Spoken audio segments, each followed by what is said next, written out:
Bakal ada guncangan besar nih di Old Trafford. Hari ini kita bakal kupas tuntas rencana perombakan lini tengah Manchester United buat musim panas 2026. Sebuah perubahan yang bisa dibilang bahkan menentukan masa depan klub. Oke, ini dia agenda kita. Kita mulai dari kenapa perombakan ini perlu banget dilakukan, terus kita bahas nama-nama besar yang terlibat, gimana peran manajer baru dalam semua ini, dan yang paling penting, apa sih dampaknya buat Manchester United ke depannya? Kita masuk bagian pertama, perombakan lini tengah. Nah, perlu kita catat ya, ini bukan sekedar ganti-ganti pemain biasa. Ini adalah pergeseran strategi besar-besaran di Old Trafford. Masih ingat kan musim panas sebelumnya? Semua tentang lini serang. Ada nama-nama kayak Cunha dan Sesko yang didatangkan. Tapi sekarang pertanyaannya, fokus klub pindah kemana nih? Dan jawabannya jelas banget. Lini tengah. Setelah bertahun-tahun dianggap sebagai titik lemah, sekarang fokus klub 100% tertuju buat merombak jantung permainan tim demi menciptakan keseimbangan yang udah lama dicari-cari. Oke, kita lanjut. Sekarang kita lihat potongan besar pertama dari perombakan ini.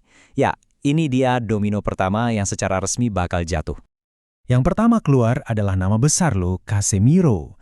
Klub udah konfirmasi kalau sang jenderal lapangan tengah ini bakal pergi setelah kontraknya habis. Kepergiannya setelah 4 tahun yang solid ini benar-benar jadi penanda akhir sebuah era, dan pastinya meninggalkan lubang besar yang harus diisi. Tapi keluarnya Casemiro itu baru permulaan. Ini langsung memicu pertanyaan soal pemain lain, dan ada satu nama yang langsung jadi sorotan. Yap, benar banget. Nama yang sekarang lagi panas-panasnya dibicarakan adalah Manuel Ugarte. Posisinya di klub tiba-tiba jadi sangat nggak menentu. Dan yang bikin situasinya makin pelik adalah investasi yang udah dikeluarkan United. Coba bayangin, mereka bayar 42 juta pound buat memboyong dia dari PSG di era Erik ten Hag. Itu bukan uang kecil loh.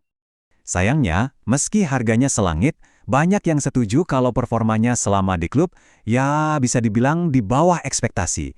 Dia belum bisa nunjukin kualitas yang bikin United rela keluar uang sebanyak itu. Jadi apa sih yang sebenarnya berubah buat Ugarte? Nah, ini dia yang membawa kita ke pemicu utama di balik potensi kepergiannya. Simple aja, kedatangan pelatih interim Michael Carrick itu mengubah total dinamika di lini tengah. Setiap manajer kan punya visi dan pilihan pemainnya sendiri. Dan ini berdampak langsung ke nasib Ugarte. Dan buktinya, jelas banget. Lihat aja grafis sini. Waktu bermainnya turun drastis di bawah kepemimpinan baru. Dari yang tadinya pemain reguler, sekarang jadi penghangat bangku cadangan. Kalau mau lihat angkanya, ini benar-benar minim banget. Total cuma 9 menit dari 2 pertandingan. Bahkan, dia cuma jadi penonton pas United menang lawan Arsenal. Nggak main sama sekali. Terus kenapa bisa ada perubahan drastis kayak gini? Jawabannya ada pada satu nama, Kobbie Mainoo. Kepercayaan penuh Carrick pada talenta muda yang lagi bersinar ini, ya secara efektif menyingkirkan Ugarte dari tim utama. Dengan masa depannya di Old Trafford yang kelihatan makin suram, sekarang mari kita lihat apa sih langkah selanjutnya buat si pemain dan juga buat klub. Kepindahan di musim panas nanti kayaknya udah hampir pasti deh. 2 klub besar udah muncul sebagai peminat utama. Raksasa Turki, Galatasaray, dan klub besar Belanda, Ajax. Selain mereka, kabarnya banyak juga klub Eropa lain yang lagi memantau situasinya. Nah, semua ini akhirnya meninggalkan kita dengan satu pertanyaan besar tentang strategi klub ke depan. Melepas pemain mahal dan menggantinya dengan talenta muda dari akademi? Apakah ini langkah berani yang bakal membawa kesuksesan, atau malah jadi pertaruhan yang berisiko? Cuma waktu yang bisa menjawabnya.